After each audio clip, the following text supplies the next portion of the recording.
Pues, damas y caballeros, reloj en mano. ¿Alguno de vosotros quiere empezar a repartir hostias? Como quieras. Yo soy del sector moderado. Del sector moderado. Quiero ver Adri, cómo respira ¿quieres el empezar? rival. Pues empiezo yo, venga. Adri está a tope, la verdad. Muy bien, muy bien, muy bien. Bueno, Adri, en cuanto lance la pregunta, le voy a dar al crono. Tienes 2 minutos y empezará la parte del calentamiento del combate. ¿Entendido? Vale. Adrián, por favor, quiero que nos hagas una pequeña... Quiero que nos expliques un poco a todos, a nivel nutricional, qué es lo que tenemos que tener en cuenta para poder ganar masa muscular y perder grasa. Empieza tú. Bueno, pues de forma sencilla, el proceso de hipertrofia o de ganancia de masa muscular, como explicaba bien ayer Aitor y Ángel, es un proceso que al final consiste en aumentar el número de fibras o el grosor de las fibras musculares. Pero a nivel fisiológico, ¿cómo ocurre esto? Bueno, pues simplemente lo que ocurre es que para que haya una ganancia de masa muscular, tiene que haber un balance positivo entre la síntesis de proteínas y la degradación de esas proteínas. ¿Y cómo podemos favorecer este proceso a nivel nutricional? Bueno, pues consumiendo suficiente proteína, entrenando, por supuesto, descansando correctamente y sobre todo estando en un superávit energético. ¿Y por qué esto es así? Pues por la sencilla razón de que el proceso de síntesis de proteínas es un proceso muy costoso energéticamente y por ello, si queremos maximizar, optimizar las ganancias de masa muscular, debemos estar en superávit energético. Que esto no quiere decir que no se pueda ganar masa muscular estando en una normocaloría o incluso en un ligero déficit, pero no va a ser el, digamos, ambiente óptimo para optimizar este proceso, para ganar la masa muscular a la mayor velocidad posible.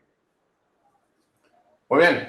¿Estás satisfecho con tus argumentos? Te quedan 40 segundos. Por supuesto, a ver, una vez teniendo ajustados estos parámetros, que digamos que es ese superávit energético y un consumo adecuado de proteínas, podemos tener muchos más factores en cuenta, como puede ser un reparto equitativo de la proteína a lo largo del día, consumir proteína de calidad, utilizar algunos suplementos que puedan paliar ciertas carencias nutricionales o suplir ciertos problemas que tenemos, pues ya sea a nivel de descanso, a nivel de estrés o simplemente pues eso, para cubrir carencias. Pero básicamente esto digamos que es la base para poder ganar masa muscular. Muy bien, André. Muchísimas gracias por tu aporte. Espero que haya estado sólido, porque ten en cuenta que ahora viene Marcos. Así que, Marcos, por favor, cualquier cosa que quieras añadir o reventar, es su turno. Y empieza ya. Vale, a ver, yo estoy de acuerdo con él. Entonces simplemente voy a plantear otra perspectiva. Es decir, él plantea una perspectiva mecanicista, lo que ocurre a nivel local. Entonces yo voy a ver una perspectiva más global. Al final el cuerpo no se puede segregar en partes, en pectoral, bíceps, tríceps. Entonces, el imponer un entrenamiento, como hablaba ayer Ángel y Aitor, supone un estrés para el cuerpo. El entrenamiento siempre es un estresor. Entonces, el cómo el cuerpo se adapta a este tipo de estresores es muy importante de cara a que los asimile y los asuma. Para esto es muy importante lo que es todo el marco nutricional que rodea el entrenamiento, tanto el marco previo como el marco durante el propio entrenamiento, como el posterior. A veces es difícil explicar a las personas la necesidad imperiosa de que tiene que haber un superávit calórico, como mencionó Adrián. Pero este también es importante de cara a dar un buen entrenamiento. Muchas veces pensamos, por ejemplo, en una persona que se alimenta muy mal. Piensa, por ejemplo, en un prisionero de Auschwitz, que lleva una época leyendo sobre este tipo de temática. Entonces, para poner un ejemplo, una persona que lleva sin comer 5 días. A esta persona le das un entrenamiento y luego que tú le des un batido o que le des 5 o 6 comidas en esa supuesta ventana anabólica, no va a suponer nada a largo plazo. Lo que supone a largo plazo es una persona que se alimenta día a día, que es constante y que incluye el entrenamiento y la alimentación en su rutina. Ese superávit se ha de mantener. Entonces, yo voy a una ventana más vital de la persona, en cómo gestiona el estrés del entrenamiento, el estrés psicosocial y todo lo que engloba su vida. Muy bien, genial. Pues muchas gracias, Marcos. Han sobrado 30 segundos. Eres consciente de que no lo recuperas, ¿no? No. Maravilloso. Pues, Adri, si quieres comentar algo, tu tiempo empieza ya. Tienes 1 minuto. Bueno, pues en parte estoy de acuerdo con Marcos. Al final, el entrenamiento no deja de ser un estresor más, al cual, si le damos mayor estrés del que podemos soportar, del que podemos superponernos, nosotros no vamos a progresar. Por eso es de vital importancia como hablaron ayer Ángel y Aitor, darle un estímulo suficiente, darle un estrés suficiente al cuerpo que haga que, mediante el descanso y una correcta nutrición, podamos generar adaptaciones positivas, superponernos a ese estrés y poder ganar masa muscular. Porque tanto si nos quedamos cortos como si nos pasamos, no vamos a ganar masa muscular de forma óptima. Muy bien.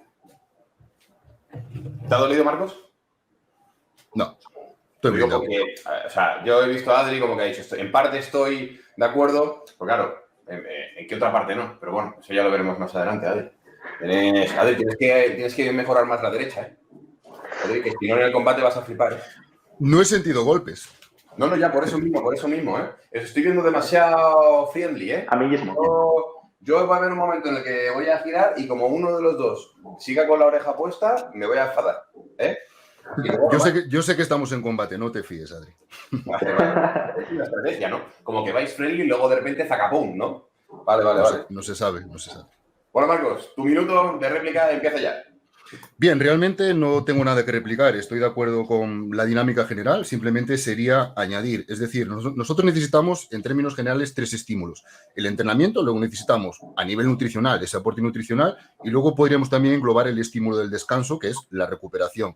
Entonces, teniendo en cuenta esos 3 estímulos, que muchas veces pues, los queremos supeditar a marcadores, escalas y demás, si tú te levantas descansado, si tú entrenas en el umbral que estableció Adrián, ni muy flojo ni excesivamente fuerte, y te nutres bien alrededor del entrenamiento, los días suman y al final, semana a semana, se construye el físico. Luego afinaremos más, pero en términos generales esto sería la hipertrofia a nivel nutricional.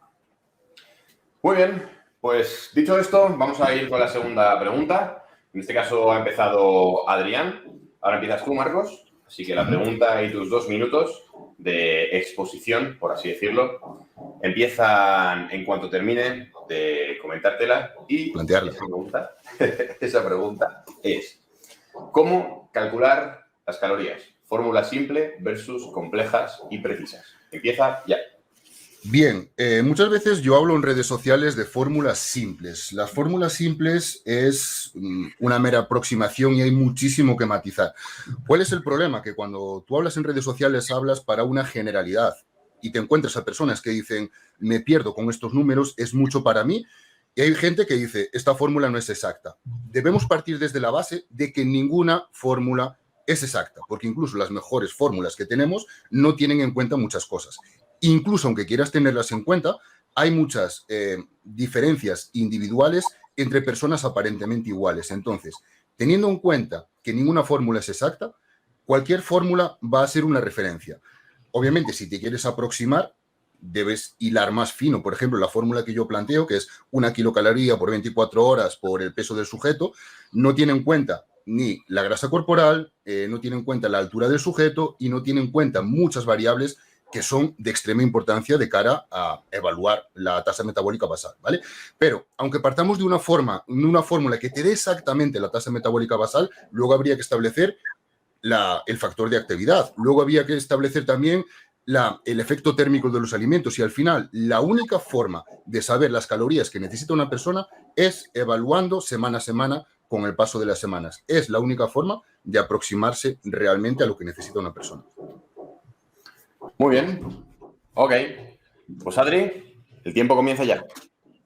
Vale, pues aquí también voy a dar la razón a Marcos en que al final todas las fórmulas son estimaciones, no dejan de ser estimaciones, las hay un poco más exactas, como dijo, dentro de una generalidad, por ejemplo, para una población general, calcular sus calorías de mantenimiento y a posteriori, mediante un factor de corrección, como es el factor de actividad, establecer cuántas calorías gasta de forma diaria para saber cuántas calorías tiene que consumir en función de sus objetivos, que quiera ganar masa muscular o quiera perder grasa, pues existen diferentes fórmulas. La más conocida es la de Harris-Benedict, pero esta tiene algunas carencias, como puede ser que no tiene en cuenta la cantidad de masa muscular de la persona, sino que tiene en cuenta la edad, el peso y la altura.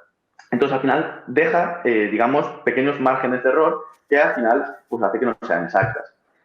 Por otro lado, personas que realizan mucha actividad física, que tienen mucha masa muscular, pues tenemos otras fórmulas más exactas que tienen en cuenta la cantidad de masa muscular libre de grasa, como son las fórmulas de Tinsley y de Cunningham, las cuales pues, pueden ser más interesantes en este grupo poblacional.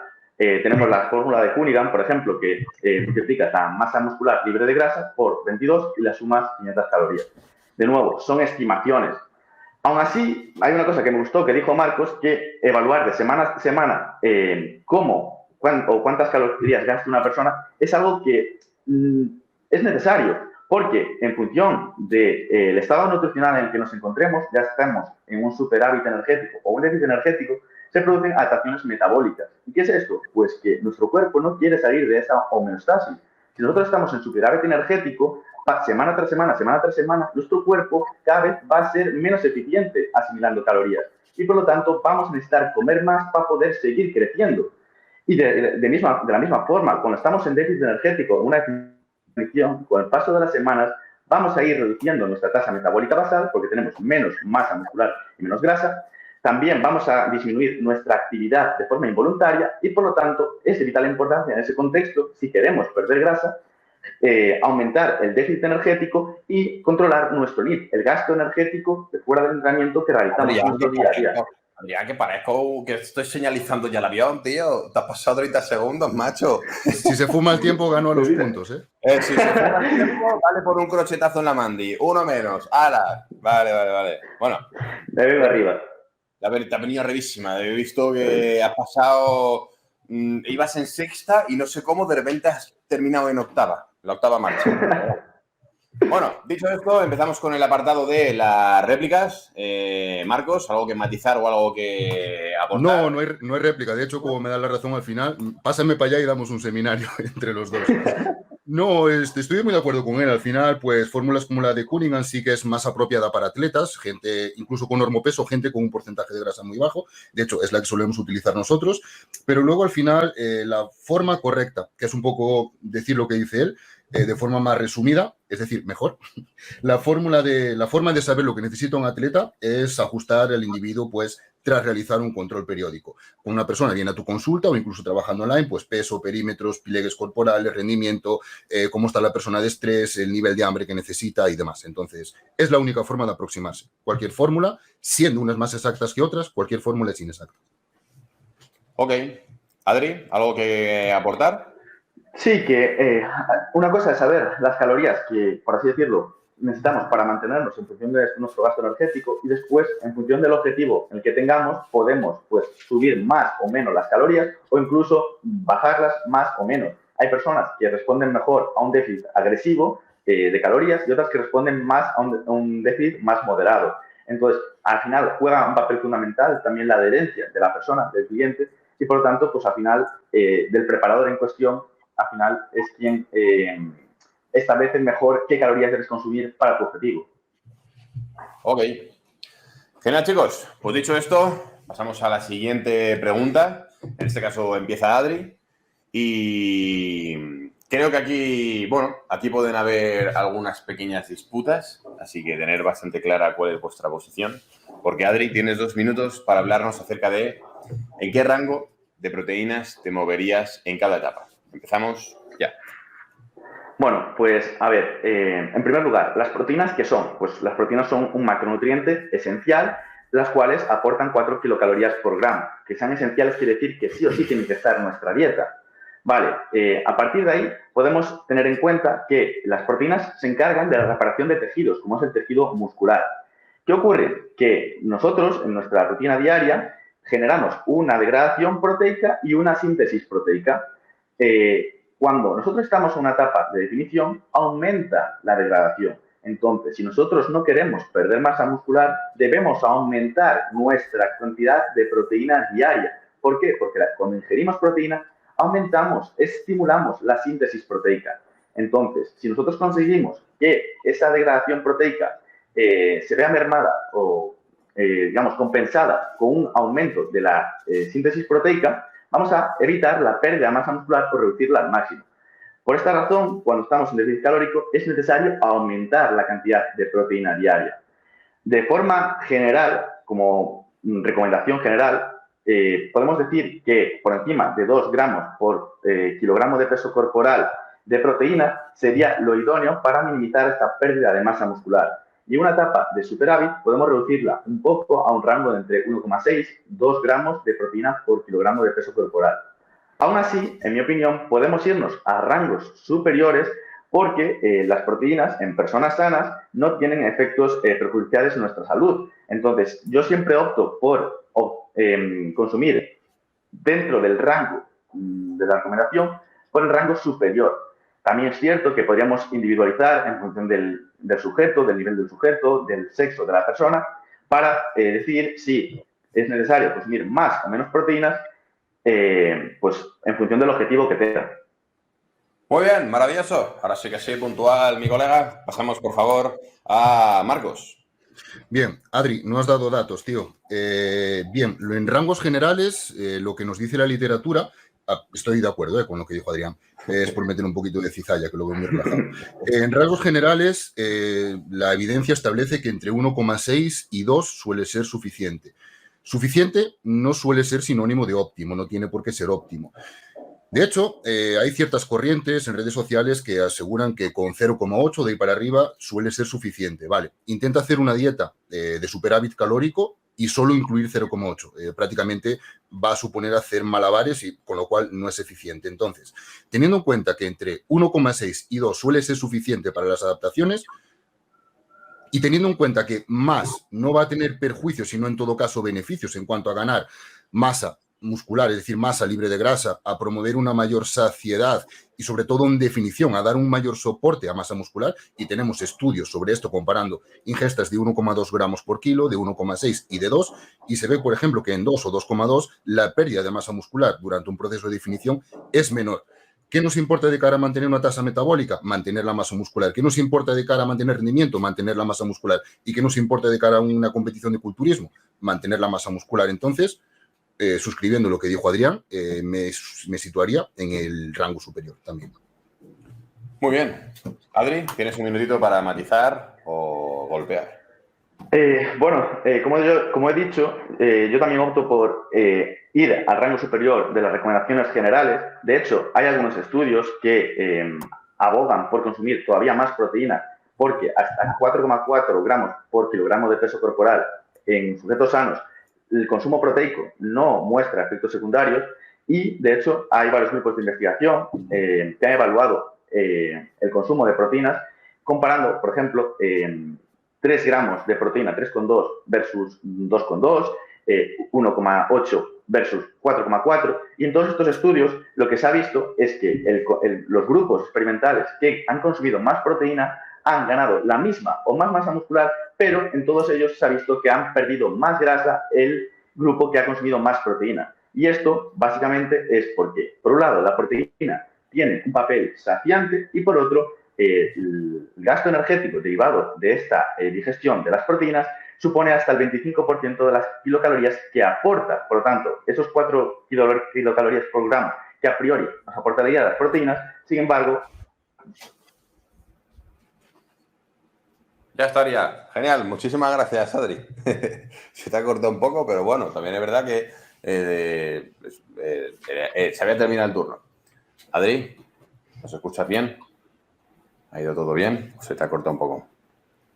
Bueno, mientras que Adri mientras que Adri entra de nuevo o suple eso, Marcos, te toca tu minuto de... Realmente no tengo nada que añadir así interesante. Es decir, el punto que gané antes se lo daría a Adri porque realmente pues ha verbalizado lo que quería decir. Realmente el situarse en un límite superior no va a tener perjuicio ninguno, en todo caso va a traer algún beneficio. El único perjuicio que puede traer, y por añadir, no por contradecir nada de lo que ha dicho Adrián, el único perjuicio que puede tener es en un volumen, el subir mucha prote puede dar saciedad. Y esta saciedad pues no es del todo oportuna cuando una persona, por ejemplo, pues entrena taekwondo, necesita muchas calorías o un nadador y está saciado. Entonces, en este sentido es el único contra que le encuentro a personas sanas. Ok, genial. Pues dicho esto, nos tenemos que ir a la siguiente parte y por lo tanto ya sería de las últimas preguntas dentro de la fase de calentamiento. Y al igual que hemos hablado de cuáles son los rangos de proteínas, vamos a hablar acerca de los rangos de hidratos de carbono. Antes ha empezado Adri, ahora Marcos, te toca a ti. Tu tiempo empieza Empieza ya. 2 ya. minutos.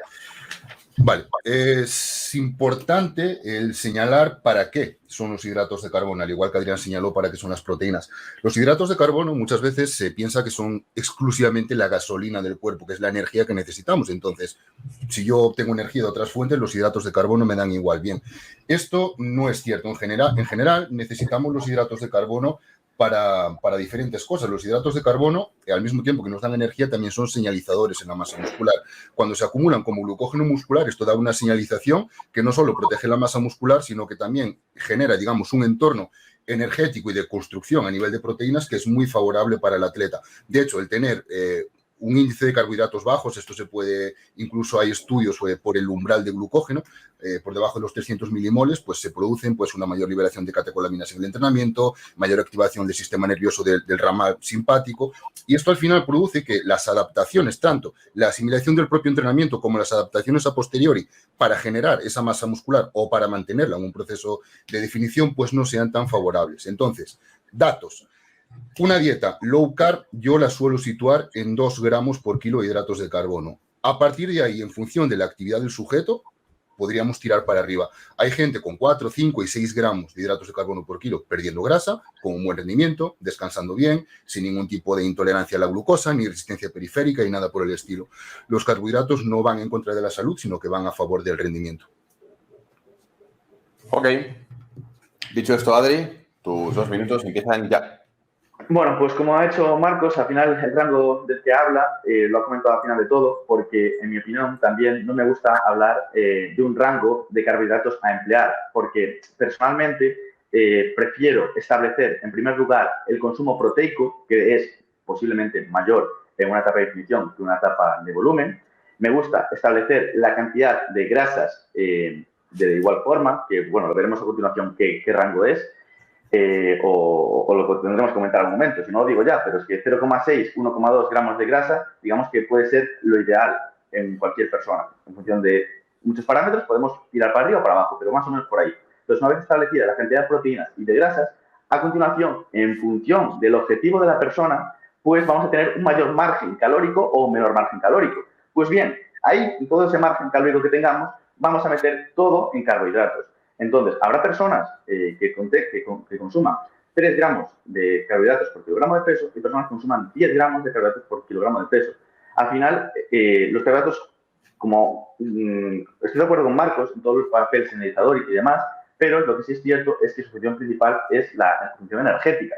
Entonces, una vez tenemos las proteínas metidas en la dieta y las grasas metidas en la dieta, a continuación irían todo en forma de carbohidratos. Una mujer de 50 kilos con objetivo de perder grasa, a lo mejor consume 2 gramos de carbohidratos por kilogramo de peso. A lo mejor un hombre de 80 que quiere ganar masa muscular, pues consume 8 y no pasaría nada.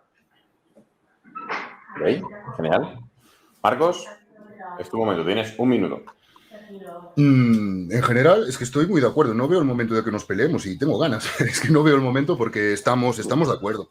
Realmente, aunque sí, la función principal es la función energética, la función señalizadora también es muy importante para un atleta y sobre todo, pues por ejemplo, por incluir o por validar más esta idea, la activación del ramal parasimpático, que es un poco pues la relajación, la digestión, pues nos puede venir muy bien de cara a las últimas horas del día para tener un buen descanso y demás. De hecho, tenemos estudios con sujetos en Ramadán y no con sujetos sedentarios, sino con deportistas que descansan mejor. Esto reduce los caprichos o el apetito hedónico, con lo cual pues tiene menos apetito al día siguiente e incluso podría ser muy favorable para la pérdida de grasa, que es un momento donde se suelen demonizar mucho los carbohidratos. Consumir carbohidratos, sé que tengo poco tiempo, consumir carbohidratos durante una época de pérdida de grasa protege a la masa muscular por su acción señalizadora, da energía para el entrenamiento y produce relajación de cara al resto del día, al descanso y demás, con lo cual para mí siempre favorables y en prácticamente ninguna situación los eliminaría del todo, ni los carbohidratos ni ningún macronutriente. Ok, Adri, tienes 1 minuto. A ver, aquí tengo que chocar los puños a Marcos porque lo ha clavado, se ha dicho todo lo que yo diría, sobre todo recalcar que el rendimiento es clave, tanto en una etapa de ganancia de masa muscular como en una etapa de pérdida de grasa. Entonces, si nosotros queremos ganar masa muscular, tenemos que hacernos más fuertes a lo largo del tiempo. Y para ello los carbohidratos son nuestro mejor amigo. Y, por supuesto, en una etapa de definición, si nosotros conseguimos mantener las marcas, mantener esa fuerza, ese estímulo, vamos a mantener en mayor medida esa masa muscular. Y para ello, de nuevo, y es de vital importancia consumir suficientes carbohidratos que nos permitan mantener ese rendimiento. Ok. Dicho esto, vamos con... Tenemos varias opciones. Lo digo porque, bueno, nos toca hablar de otro tema, pero creo que es bastante interesante meterlo dentro del combate y empezar directamente con ello. Pero vamos a dejar esta pregunta para más adelante. Así que, dicho esto, si os parece, voy a pedirle, por favor, a todo el equipo que ponga una encuesta, sobre todo para ver un poco cuál es un poco la estadística, ¿no? O qué es lo que piensa el público que nos está viendo respecto a, pues bueno, quién tiene más probabilidades de ganar el combate. Y vamos a empezar con una pregunta que creo que sí que puede dar lugar a algo más de beef, por así decirlo. Así que, equipo, porfa, ponernos la encuesta por ahí y vamos a ver un poquito los resultados de cómo empezamos el combate. Así que, equipo, porfa. A ver. ¿Listo? Bueno, pues cuando esté la encuesta en el chat, ¿vale? Todos los que estéis ahora mismo viéndonos en directo, tenéis que votar si os está molando más Marcos, si os está molando más Adri, así que vosotros decidiréis y a partir de ahí iremos para adelante. Por ahora mismo hay 44 votos. ¿Queréis que lo vaya cantando? Claro, vosotros no sabéis nada, ¿no? No vemos nada nosotros. No vemos nada. Ahora mismo tenemos un 31% para Adrián y un 34% para Adrián y un 66% para Marcos. Creo que esa parte de te han faltado los datos ha sido bastante clave para que Marcos se posicionara por delante de Adrián. Así que Adri... Pues, tío, yo he metido toda mi pasta por Adrián, que yo tengo mucha calle, pero él tiene un doctorado, macho. Puedes pedir mi pasta. Pues no vale que amañes, ¿eh? No vale que amañes, que si no vamos a tener problemas, ¿eh? Si no, ya verás luego Marcos. Pero bueno. Está vale. bueno. Pues dicho esto, vamos a empezar con la parte del combate. La primera pregunta que quiero haceros es, bueno, en este caso va a empezar Adri, ¿vale? Y luego vamos a reinvertir el orden. La pregunta que quiero haceros está relacionada con la suplementación porque, bueno, sabemos que los multivitamínicos es algo que normalmente pues, se suele utilizar, por así decirlo, como parche, ¿no? Como una especie de por si acaso. Entonces, yo quiero que me expliquéis un poco cuál es vuestra perspectiva respecto a si recomendáis consumir suplementación multivitamínica a una persona promedio que va al gimnasio y también, sobre todo, pues un poquito que nos habléis sobre el papel de los micronutrientes. Así que, Adri, tienes 2 minutos para hablarnos acerca de esto. Tu tiempo empieza ya. Bueno, pues el caso de los multivitamínicos va a depender muchísimo de la persona. Es decir, una persona que realiza una dieta muy adecuada, con suficiente hortalizas, con suficiente fruta, con suficiente verdura, sobre todo si no está en una etapa de definición, porque en una etapa de volumen a priori deberíamos de consumir más cantidad tanto de fruta, verdura, hortalizas. Vamos a matizar porque hay personas que tienen que consumir una altísima cantidad de comida y por lo tanto pues se ve mermada esta cantidad de hortalizas y de frutas. Entonces, en función de cuánta cantidad de verdura consuma, de cuán bien esté estructurada esa dieta, podemos prescindir o podemos recomendar el uso de un multivitamínico. Una persona que haga una dieta correcta no necesita un multivitamínico. Una persona que tenga una dieta más eficiente sí que puede ser recomendable el consumir un multivitamínico. Además, por otro lado, tenemos el famoso efecto Pala. El efecto Pala es una norma no escrita, por así decirlo, que es que lo que tú le des a tu cuerpo, si lo necesita, lo va a coger y lo que no, lo va a desechar. Entonces, en el caso de consumir muchas vitaminas y hacernos falta alguna de ellas, nuestro cuerpo va a coger esa vitamina y la va a almacenar. En caso de tener suficiente, la va a excretar en mayor o menor medida. Además, tenemos que tener en cuenta que un multivitamínico normalmente no lleva unas cantidades de vitaminas ingentes, es decir, lleva unas cantidades de vitaminas que rondan el 100% de la cantidad diaria recomendada de esa vitamina en cuestión. Por lo tanto, en el caso de las vitaminas hidrosolubles, fácilmente se van a excretar por la orina. En el caso de las vitaminas liposolubles, al ser una cantidad que tampoco es una exageración, no va a suponer algo peligroso, no va a suponer un grado de toxicidad significativo para el organismo. Y por lo tanto, pues el efecto Pala y el asegurarnos ese consumo de suficientes vitaminas y minerales, pues puede ser un recurso a utilizar cuando tenemos dudas de si una persona, un cliente, pues no consumen suficientes hortalizas, verduras, vegetales, legumbres en general. Ok. Dicho esto, Marcos, es tu turno. Bien, tenemos que ser conscientes de si hablamos para población general o para población deportista. Dicho esto, la base habría que atender a la alimentación. Los multivitamínicos en general no son necesarios, en general. Lo que son necesarios es para población particular y como tú has introducido, Álvaro, se suelen utilizar mucho y la mayor parte de gente que utiliza multivitamínicos no los necesita. Al final, lo que estás haciendo con ellos es producir una orina más cara, porque la mayor parte de las vitaminas son hidrosolubles, con lo cual se van por la orina. De hecho, hay muchos multivitamínicos que ya no solo el 100%, como mencionó Adri, sino que hay multivitamínicos que tienen el 300% y cantidades muy elevadas. De hecho, si hay alguien en el chat que ha consumido multivitamínicos, no es raro que la orina salga con un color amarillo muy vivo. Eso es la cantidad de vitaminas que estás excretando. Es mayormente inocuo, pero bueno, es un trabajo orgánico ligeramente excesivo y que no sirve para nada, y al mismo tiempo, pues que estás tirando el dinero. Bien, luego tenemos vitaminas que son liposolubles, es decir, que se acumulan en lípidos, como por ejemplo vitamina, pseudovitamina, vitamina D, ¿vale? Tenemos la A, la D, la E y la K. ¿Hasta qué punto son comunes las deficiencias? Pues no son demasiado comunes, excepto la D, que la podemos obtener del sol.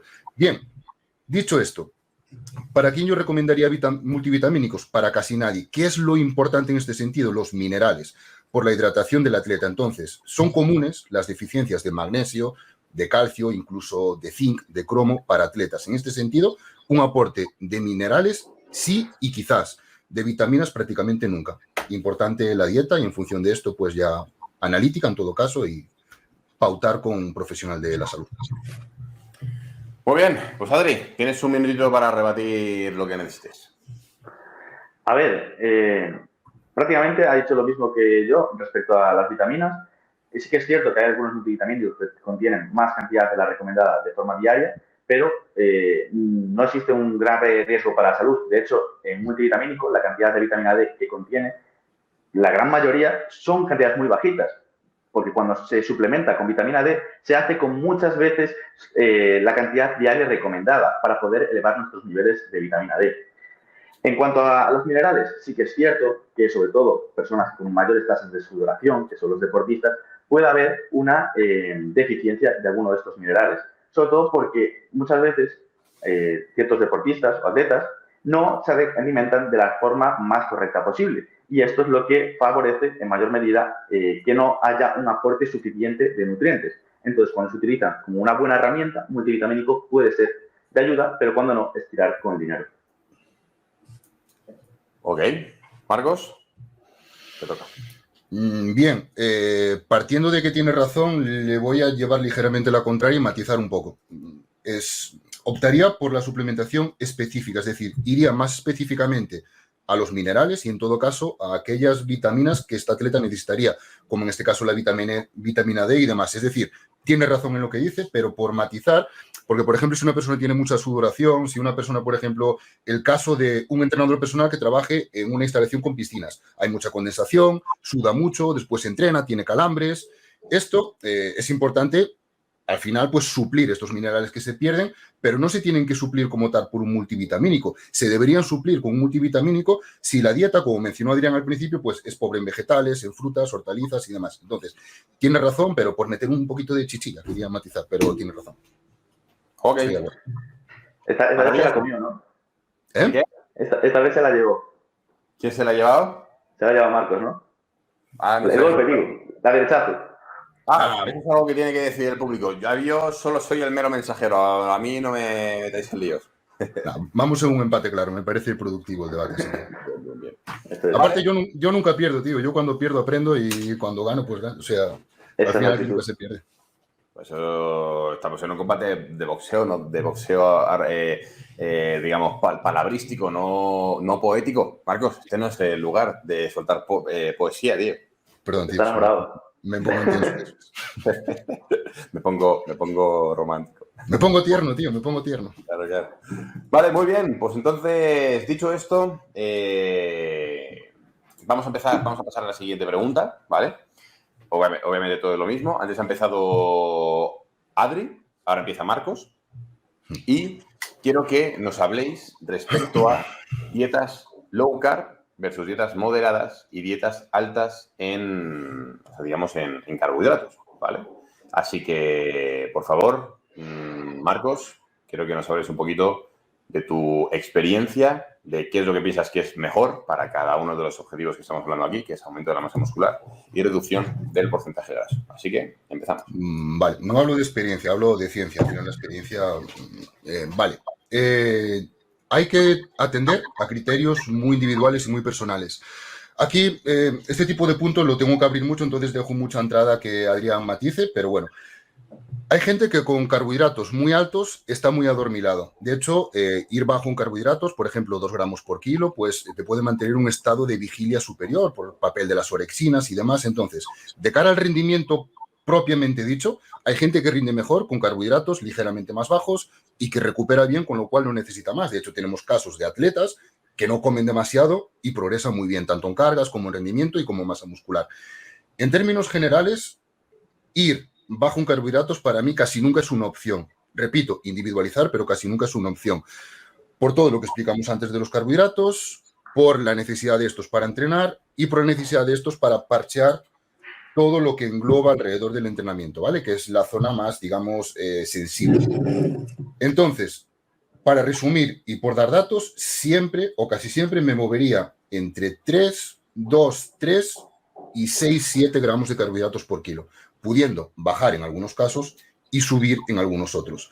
Hay gente que 7, 8 gramos de carbohidratos por kilo le parece mucho, pero basta que hables con una persona que entrene taekwondo a nivel profesional, que entrene judo y verás cómo son necesarios. Close. Ok.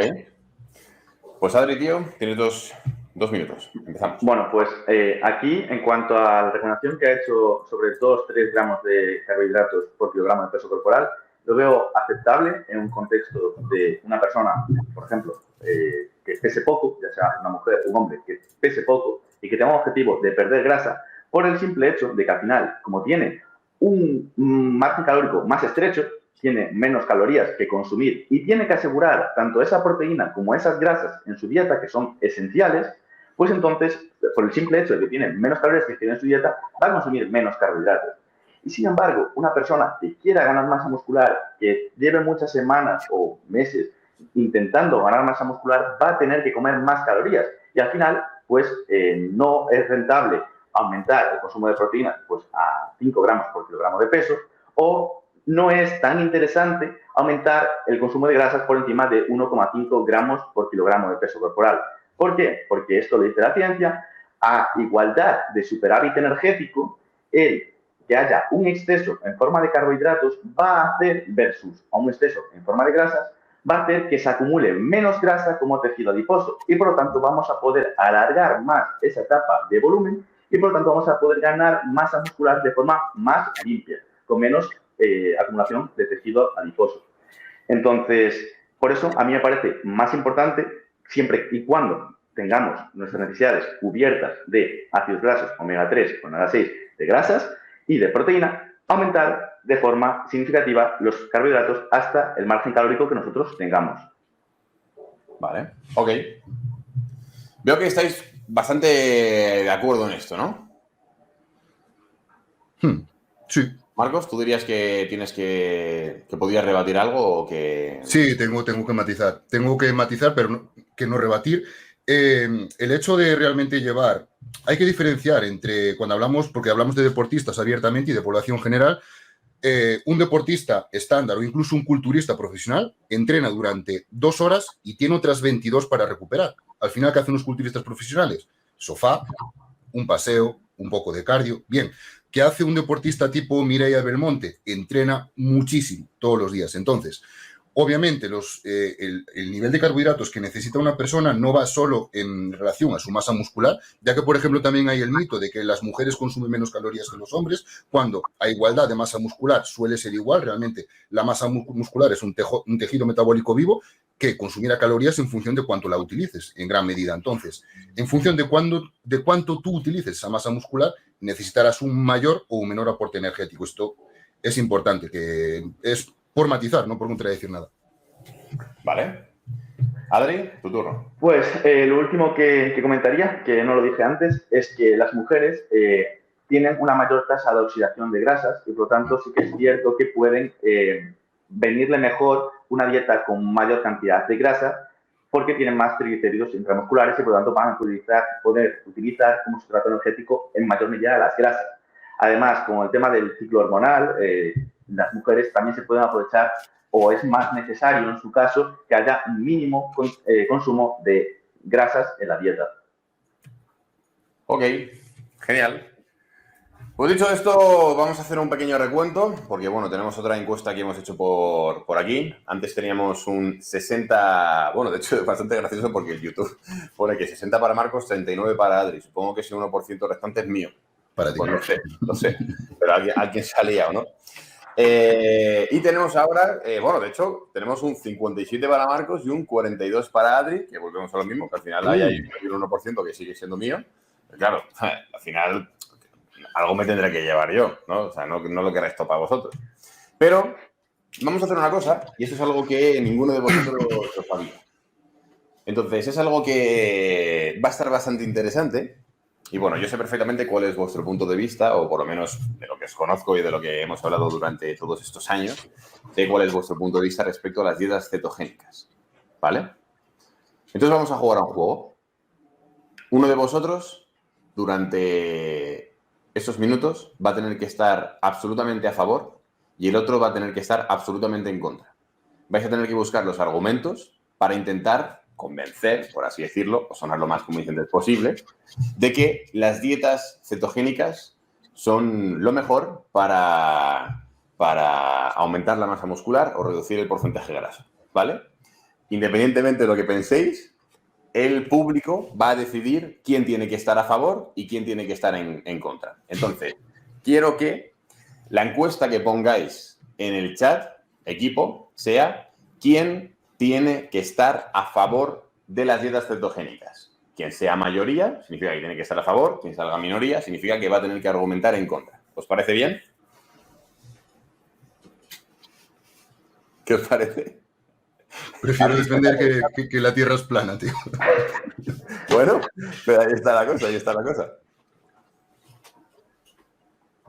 A ver. Necesitamos poner la encuesta y que esto se ponga algo picante. Luego, obviamente, tendréis un minutito para matizar aquello que habéis dicho y dejar clara vuestra postura, pero para darle un poco de salsa al asunto, ¿vale? ¿Quién tiene? Por aquí ponen quién tiene más cara de ceto.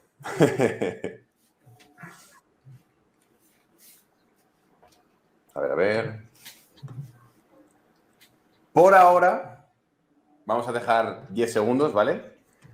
Por ahora, si no me fallan los cálculos o si YouTube me lo está enseñando bien, Adri va a tener que hablar a favor, Marcos va a tener que hablar en contra. Tenemos un 58% a favor de Adri, un 42% en contra. Así que, Adri, bueno, vamos a hacer una cosa, ¿vale? Va a empezar Marcos. Marcos tiene que decir por qué no. Y durante ese tiempo tú vas a tener que buscar los argumentos de por qué sí que todo el mundo debería realizar una dieta cetogénica, ¿vale? O sea, es decir, ambos tenéis que posicionaros en el máximo extremo, ¿ok? Marcos, tienes 2 minutos para tumbar. 2 minutos. ¿Ah? Tienes 2 minutos para tumbar todo lo que Adri va a decir o incluso anteponerte a sus respuestas. Así que tu tiempo empieza ya. Vale, al final en ciencia tenemos que hablar siempre de comparaciones, ¿vale? La ciencia no tiene verdades absolutas, simplemente descarta. Y descarta en base, pues, a una generalidad que observa o en base, pues, a una muestra concreta que observa. Bien, cuando se habla de ciencia vemos algunos factores de dispersión, es decir, algunas personas que responden mejor a dietas cetogénicas. Muchas veces esto se intenta inyectar dinero y se intenta mascarar con marketing, con equipos profesionales de básquet, liga profesional de CrossFit y demás. Bien, aunque algunas personas rindan muy favorablemente en dieta cetogénica, aunque otras muchas personas no lleven una dieta cetogénica, pero por marketing digan que la están llevando, y cosas similares, en términos generales, los carbohidratos son la base la base nutricional no se debería eliminar ningún tipo de macronutriente para un atleta de medio a alto rendimiento. Hasta aquí mi postura. Muy bien, te ha sobrado un minuto, ¿eh? Ojito porque viene Adri desde el keto espacio por y para decirnos cuáles son los argumentos por los cuales todos tenemos que seguir una dieta cetogénica. Adri, por favor, tu turno empieza ya. Bueno, pues a ver, todos sabemos que hay 3 macronutrientes, están las proteínas, están los carbohidratos y están las grasas, y 2 de ellos son esenciales. Uno son las proteínas y otros son las grasas. Los carbohidratos es el único de ellos que no es esencial. Si es esencial, lo tenemos que consumir de forma obligatoria con la dieta, porque nuestro cuerpo no puede sintetizarlo de forma autónoma. Entonces, las grasas sí que son esenciales, los carbohidratos no. Ácidos grasos omega 3 y omega 6. Necesitamos ingerirlos para poder introducirlos dentro de todas nuestras membranas celulares por su función de reserva energética y también por su función hormonal. Todas nuestras hormonas se forman a través de las grasas. Bien, ¿qué ocurre? Que las grasas, si nosotros consumimos más grasa, si ingerimos más grasa, también oxidamos más grasa. Por lo tanto, si queremos perder grasa y ingerimos más grasa, vamos a perder más grasa porque vamos a oxidar más grasa. Por otro lado, desde hace unos años, bueno, se ha evaluado la tasa de obesidad en el planeta y se ha visto que, a pesar de que se ha disminuido el consumo de grasas con el paso de los años, la tasa de obesidad no deja de incrementarse. Y esto es debido a los carbohidratos y a los azúcares. Cuanto más carbohidratos y cuanto más azúcares, pues mayores tasas de obesidad se ven. Esa asociación está más que clara y demostrada.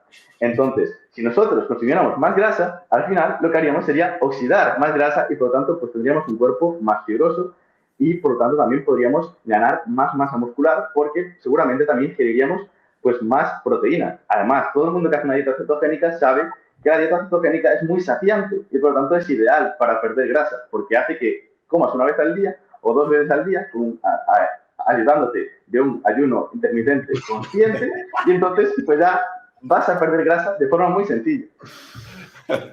Tú sabes que de aquí van a salir muchos memes, ¿no? Ha sido brutal, ha sido brutal.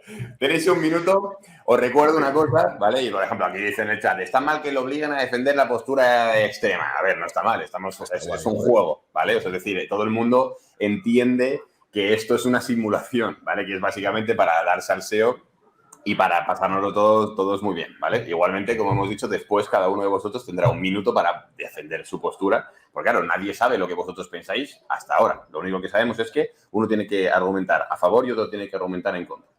Entonces, dicho esto, Marcos, tienes un minuto para intentar tumbar aquellos argumentos y después Adri para tumbar los suyos. Vale, respecto a lo de defender la postura, yo lo veo bien porque, joder, hay gente que de forma bastante elocuente y con ciencia en la mano la defiende y, bueno, pues por eso también es importante que Adrián dé su punto de vista bien. Vale, a ver, varios puntos. Lo de la relación con mayor oxidación de grasa, me he reído, sé que lo has dicho aposta. Mayor oxidación de grasa no significa mayor pérdida de grasa. En cuanto a que la ciencia demuestra esa relación entre carbohidratos y obesidad, no es una relación causal, es decir, es una relación porque sí que es cierto, cada vez se consumen más azúcares, pero es gente que no controla la dieta y que hay otros muchísimos factores, entre ellos, pues, el sedentarismo. Bien, respecto a todo lo demás que ha dicho, que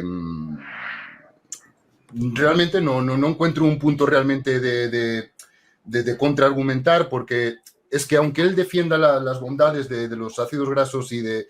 Es que no se me ocurre nada, tío, porque es que me estuve riendo todo el tiempo, ¿sabes? No fui apuntando los puntos. Pero vaya, que dicha relación no existe y que una mayor oxidación de ácidos grasos, pues que tampoco favorece una mayor pérdida de grasa. No se regalan medallas al que oxida más grasa. Ok, pues Adri, tío, tienes que defender con uñas y dientes y estar del lado keto durante un minuto más en tu vida. Así que, por favor, es tu momento. A ver, se sabe que los carbohidratos estimulan la insulina y la insulina es una de las principales hormonas implicadas en la ganancia de grasa. Por lo tanto, todas las personas que tienen sobrepeso acaban teniendo problemas con la insulina, resistencia a la insulina y acaban diabéticos. Además, el consumo de fruta y de fructosa se asocia a un peor estado de insulinemia. Por lo tanto, al final todos acabamos diabéticos. Yo ya no sé por dónde puedo tirar. Bueno, y por supuesto, como nombró antes Marcos, consumir altas cantidades de carbohidratos hace que estés más dormido, por lo tanto, va a provocar más accidentes de tráfico. Entonces, es importante que se consuma moderadas cantidades de carbohidratos o nulas y introducir suficiente grasa, como cuerpos como el café bulletproof, que utilizar mantequilla en el café hace que te pongas más fuerte y oxides más grasa desde por la mañana. Desde luego. Bueno, chicos, estoy quiero totalmente por de acuerdo. favor que pongáis un 1 en apoyo a estos dos titanes porque ha sido brutal, ha sido de verdad increíble. Y sobre todo que pongáis ahora una encuesta de teniendo en cuenta este momento que ha sido de completo freestyle, que pongáis, pues bueno, quién os ha gustado más, para vosotros quién se ha llevado, por así decirlo, el debate. Y ahora sí que tenéis durante esta votación 1 minuto cada uno de vosotros para dejar clara cuál es vuestra postura. Es decir, ahora sí que sí, sin ningún tipo de extremismo, hablar acerca de la dieta cetogénica para que, pues que nos comentéis un poquito qué es lo que pensáis, qué es lo que obviamente dice la ciencia, como dice Marcos, no tanto la experiencia, sino la ciencia. Y voy a darle paso primero a Adri. Bueno, pues lo último que dijo de la fruta y la fructosa, pues no es lo mismo. O sea, no es lo mismo el consumo de fructosa de forma aislada que el consumo de fruta asociado a toda la matriz nutricional. No dejéis de consumir fruta, por Dios, porque haya hecho esta pequeña parodia. Luego, la insulina no es la causante de la obesidad ni es la causante de la ganancia de grasa, sino el superávit energético continuado en el tiempo. Un pico de insulina no implica una acumulación de grasa, para nada. Simplemente pues es una respuesta común y normal que tiene nuestro cuerpo frente a un carbohidrato o una proteína. De igual manera también se estimula la insulina. Y lo que comenté antes de que si comes más grasa, oxidas más grasa, sí, esto es cierto, pero porque oxides más grasa no vas a perder más grasa. Esto lo va a determinar sobre todo el balance calórico. Entonces, si tú consumes menos calorías de las que necesitas, vas a perder grasa y probablemente si consumes más calorías que tu cuerpo necesita, vas a acumular grasa. Hagas una dieta cetogénica o hagas una dieta high carb. Ok. Marcos, por favor.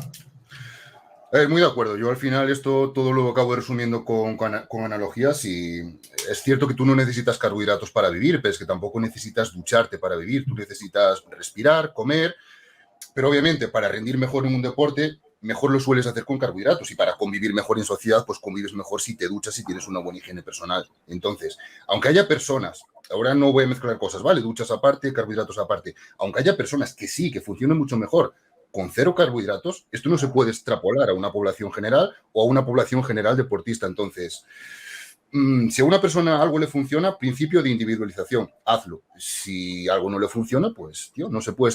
Es que, no sé, cada persona es un mundo, pero en términos generales, carbohidratos y no se debe eliminar ningún macronutriente. Totalmente. Bueno, chicos, pues durante este momento hemos tenido la encuesta y he de decir que, la verdad es que ha sido, bajo mi punto de vista, una victoria, por así decirlo, merecida, fuera de, obviamente, las rivalidades, etcétera, etcétera, pero sí que es cierto que, tenemos los resultados, básicamente con 111 votos. Adri ha ganado con un 63% de los votos. Creo que estamos todos de acuerdo con que se la ha jugado muchísimo y ha sido increíble cómo lo ha defendido con uñas y dientes, así que la victoria completamente merecida por eso, y de hecho ha sido bastante gracioso porque cualquiera que esté en las redes sociales pues sabe perfectamente que muchos de los argumentos que ha utilizado Adri pues son argumentos que se suelen utilizar para defender a capa y espada todo el tema de qué es la única vía, ¿no? Pero como siempre, todos nosotros que formamos parte de AudioFit, pues obviamente nos vamos a ir con la ciencia en la mano y vamos a hablar de cuál es, de que obviamente no significa que no sea una herramienta que no pueda servir, pero como dice Marcos, al fin y al cabo lo que nos tenemos que fijar es un poco en las tendencias generales. Si alguien entiende mejor con carbohidratos o las probabilidades son mayores, significa que siempre se va a abogar por las herramientas más eficientes, pero eso no quiere decir que de vez en cuando hay algún caso aislado, alguna persona que se pueda ajustar estas herramientas a ellos, ¿vale? Pero sí que es cierto que obviamente no hay verdades absolutas. Si alguien nos dice que la dieta cetogénica es lo mejor que podéis hacer en vuestra vida sin conoceros de absolutamente nada, pues obviamente como con cualquier otra cosa, pues dudar un poco, ¿no? Así que bueno, chicos, He de deciros que ha sido un combate maravilloso. Yo me lo paso muy bien. He disfrutado muchísimo escuchándoos y aprendiéndoos y creo que todos los que nos están viendo ahora mismo en el chat también. Así que, bueno, os dejo 5 segundillos de despediros. Por mi parte, daros las gracias. Así que, Adri, despídete, tío. Un placer enorme. Como siempre, cada seminario con AudioFit, pues me lo paso en grande. Cada vez que estamos tú y yo, pues también. Y esta vez con Marcos ha sido un verdadero placer y a ver si hacemos alguno otro, sea presencial o sea online contigo, porque también siempre aportas tu forma de ver las cosas, que es muy parecida a la mía, pero con otras palabras. Y creo que, bueno, a mí personalmente te lo dije el otro día por privado, que dije yo, joder, qué bien se expresa este tío, qué bien lo está haciendo a nivel de redes sociales, porque tu divulgación mola mucho. Qué bien, tío. Pues Adri, muchas gracias, tío. Que vaya todo muy bien. Un besote. Un placer. Ahora, ¿quién es el romántico? Nada, yo súper contento de formar parte de esto y me encantan este tipo de iniciativas, así que muy feliz y contad con mi hacha para cualquier cosa, tío. Así que feliz de estar aquí y nada, un abrazo a todos los que nos hayan estado viendo. Genial, tío. Muchas gracias, Marcos. Que vaya todo muy bien, tío. Cuídate. Bueno, familia, pues hemos llegado al final de este debate. La verdad es que ha sido algo bastante improvisado. Es decir, he ejercido mi derecho de presentador de poder cambiar el rumbo del asunto como bien he querido y he decidido ponerles en un aprieto. Creo que ha estado bastante chulo y creo que ha sido algo que todos hemos disfrutado mucho. Así que, bueno, decidme un poquito en el chat qué es lo que pensáis, qué es lo que, bueno, habéis aprendido mucho. No sé, contadme, os ha molado, increíble, brutal. Adri estaba guapísimo. Marcos, con esa barba, no he podido mirar otra cosa que no fuera esa barba tan bien perfilada de Marcos. No sé, contadme un poquito acerca de todo esto, ¿no? Dicen por ahí, nos vamos de aquí siendo ketos. Gran debate. Para mí fue empate. A ver, obviamente para todos siempre va a ser empate. Al final tener en cuenta que todos pensamos prácticamente, por así decirlo, no lo mismo. Al final hay ciertos matices, como hemos estado viendo, ¿no? Que aunque en líneas generales la tendencia de pensamiento sea la misma, pero sí que es cierto que al final pues cada uno lo ve de otra forma o por lo menos tiene otros puntos de vista que aportar, pero ha sido bastante chulo. Dices por ahí que los dos muy bien. Genial, chicos. Bueno, pues dicho esto, antes de dar paso a la siguiente parte del combate, ya sabéis que después de cada uno de los combates tenemos una entrevista con alguien, con personas reconocidísimas en el sector para que nos cuenten un poquito su experiencia, para hacer unas cuantas preguntas y conocerles un poquito más. Tengo que hablaros de una cosa porque puede que haya algún despistado o alguna despistada que todavía no sepa qué es lo que está pasando y qué es sobre todo lo que ocurrió ayer, que nació, por así decirlo, en AudioFit. Entonces vamos a hacer una pequeña recapitulación y después daremos paso al invitado de la entrevista, ¿vale? Ayer pasó algo increíble y es básicamente que, bueno, AudioFit sacó su formación oficial para poder ejercer legalmente como entrenador. Esa formación consta de un grado superior, que es el técnico superior en acondicionamiento físico, y le hemos añadido, por así decirlo, una coletilla. Nos hemos permitido el lujo de poder añadirle una coletilla de forma extraoficial, por así decirlo, y es que está especializado directamente en el entrenamiento. ¿Por qué hablamos de esta especialización en entrenamiento de fuerza, mejora la composición corporal, powerlifting, etcétera, o digamos, por así decirlo, en fitness, ¿no? Por una sencilla razón. Al fin y al cabo, dentro de esta formación oficial, que son 2 años, que es un grado superior, que es un TASAF, normal y corriente, normal y corriente. La diferencia es que aquí te lo vamos a impartir nosotros, los profesores de AudioFit, que somos gente que literalmente tenemos contacto directo con cientos y cientos de atletas y no paramos de aplicar todo lo que estamos haciendo en todas las personas, y eso, bueno, es un poco la principal diferencia con respecto a pues, el TASAF o el grado superior pues, que haya en tu ciudad, etcétera, etcétera, que al fin y al cabo pues, tú eliges un centro, por así decirlo, tú eliges una formación, pero no eliges en ningún momento quién te va a impartir esa formación. En este caso, si lo usas con AudioFit, pues vas a estar eligiendo quién quieres que te informe, ¿vale? Porque vas a tener pues, a todo el elenco, por así decirlo, de profesores de AudioFit disponibles por y para ti, que te vamos a estar dando clase para que puedas ejercer de forma legal durante estos 2 años.